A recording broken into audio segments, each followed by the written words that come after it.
Companies fail not because of external reasons. Companies fail because of internal reasons. If you decide, I have to do this in 2 years, I have to make this much money in 2 years, chances are that you won't be successful. But over 20 years, anything will work. വളരെ വേഗത്തിലായിരുന്നു ബൈജു രവീന്ദ്രന്റെ വളർച്ച. ഇന്ത്യയുടെ startup രംഗത്തിന്റെ വളർച്ചയുടെ മുഖമായും ഇന്ത്യയുടെ വിദ്യാഭ്യാസ ആവശ്യങ്ങളുടെയും സമ്പ്രദായങ്ങളുടെയും മാറ്റത്തിന്റെ ഗതിവേഗം നിർണ്ണയിക്കുന്ന ആളെന്നും നിലയ്ക്കുള്ള ഇരട്ട പദവി ചുരുങ്ങിയ കാലം കൊണ്ട് ഈ മലയാളി യുവാവിന് ലഭിച്ചെങ്കിലും കഴിഞ്ഞ കുറച്ചു കാലമായി സ്ഥിതി അതല്ല. $22 ബില്യൺ ആസ്തിയുണ്ടായിരുന്ന ബൈജുവിന്റെ ബൈജൂസ് ലേണിംഗ് ആപ്പ് എന്ന കമ്പനി $3 ബില്യൺ കയറ്റത്തിന്റെ അതേ വേഗതയിൽ തന്നെ കൂപ്പുകുത്തി.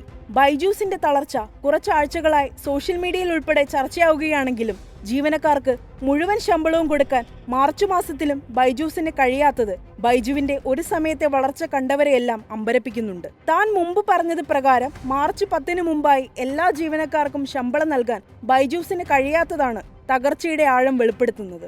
20,000-ഓളം ജീവനക്കാർക്ക് ബൈജൂസിന് ഇതുവരെ മുഴുവൻ ശമ്പളവും നൽകാൻ സാധിച്ചിട്ടില്ല.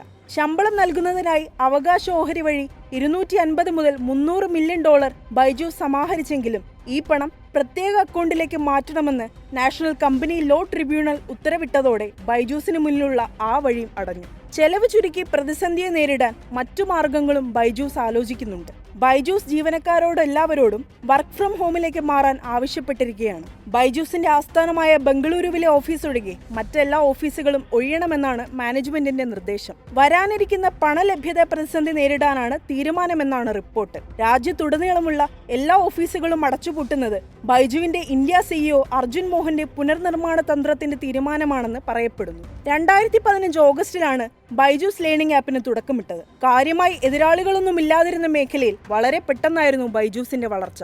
ഷാരൂഖ് ഖാനും മോഹൻലാലും ഉൾപ്പെടെ മുൻനിര സിനിമാ താരങ്ങൾ ബ്രാൻഡ് അംബാസിഡർമാരായി വന്നതോടെ ബൈജൂസ് അതിന്റെ വിശ്വാസ്യത വർദ്ധിപ്പിച്ചു. കേരളത്തിൽ ചെറു രീതിയിൽ തുടങ്ങി രാജ്യാന്തര തലത്തിലെത്തിയ കമ്പനി എന്ന നിലയിൽ കേരളത്തിന്റെ പൊതു ഇടങ്ങളിലും ബൈജൂസ് മികച്ച ബിസിനസ് മാതൃകയായി ചർച്ച ചെയ്യപ്പെട്ടു.